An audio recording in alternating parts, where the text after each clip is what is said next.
Hey, Aaron, guess what I just came across? What's that? Schmeat. Schmeat.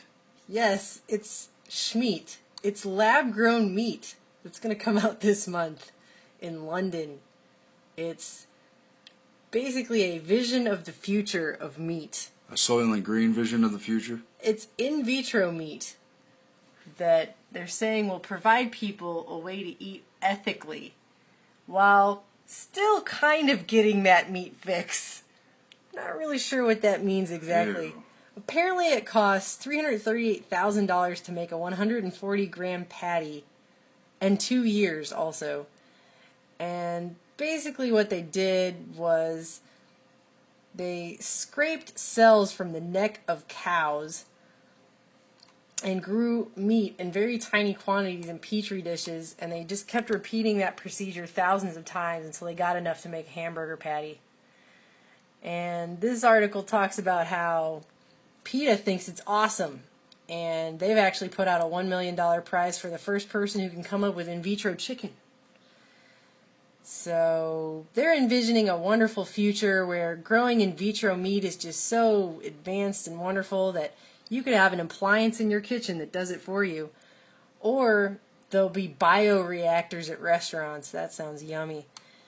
And the lady's saying they think it's going to be artisanal and unique and exciting. But then they went and asked this head chef at Calgary's notable restaurant. And he said, "I don't get it, and it scares the heck out of me." I don't get it either. He's skeptical about the way it's going to taste. And I guess the university physiology professor that's going to grill this patty they've come up with admits that no one knows the conditions of culturing the meat and how that's going to affect the taste. And then he goes on to say, or even where the taste of meat comes from. Well, I'm going to go ahead and guess it comes from actual natural cows. I don't know, what do you think? I'm going to go ahead and point out how Bill Gates, among others, has been promoting a vegetarian world where you can't really have access to meat. And you've seen those futuristic portrayals of the world to come and everything where meat is rationed and only for your birthday, and basically you have to eat everything but. And, we covered before in our video how is the meat we're eating already cloned?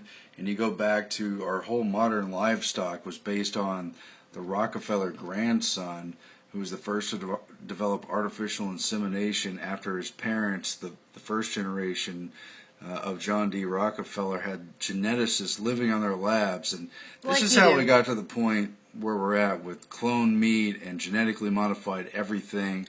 This whole trend has been developing for a long time. It's awfully creepy. And then there's also this. 3D food printers.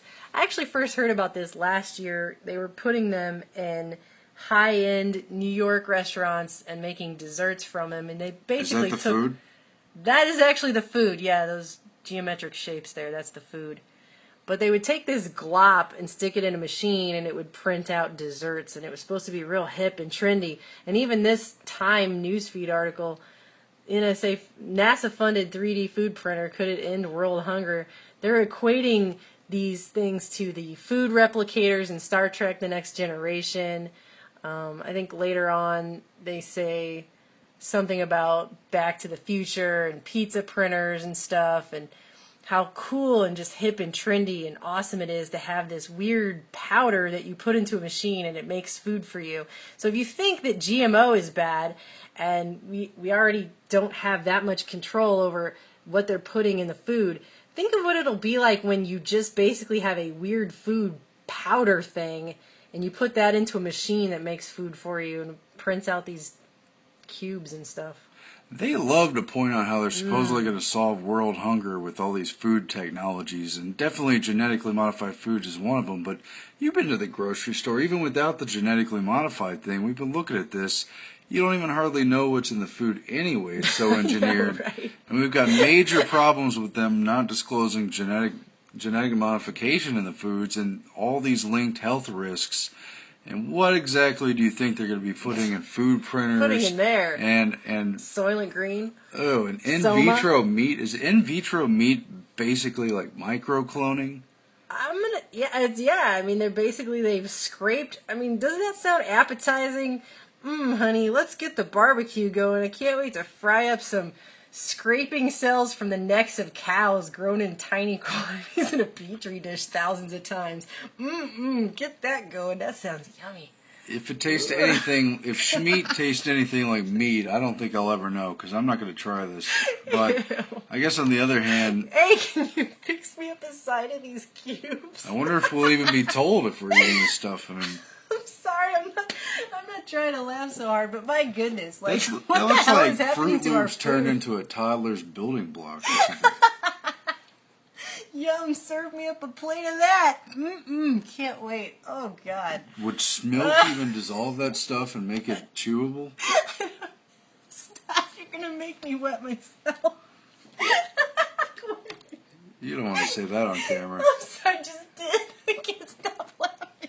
This is ridiculous. This is the real world we live in? What? Hey, they said 3D printers were going to be disruptive. I mean, you've seen already the controversy from Yeah, printable it's gonna guns. disrupt your colon. Yeah, well, they got a few weapons working on that. Ew. It's a dark world that's coming. It's I'm really really messed creeped up. out. I'm sorry, gallows humor, you guys. I just can't, I can't help it. Schmeat.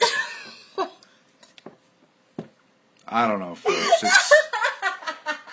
Unfortunately, this is real news. I'd like to tell you it's a joke, but I could really just tell you how it relates to the Fabian Society agenda for forced vegetarianism. And Oh gosh, that really hurts. all right, I think it's time to sign off. TrueStreamMedia.com. Thanks for watching. If we don't make fun of this crazy stuff, they might make us eat it. I don't know. Yummy, I want some schmeat.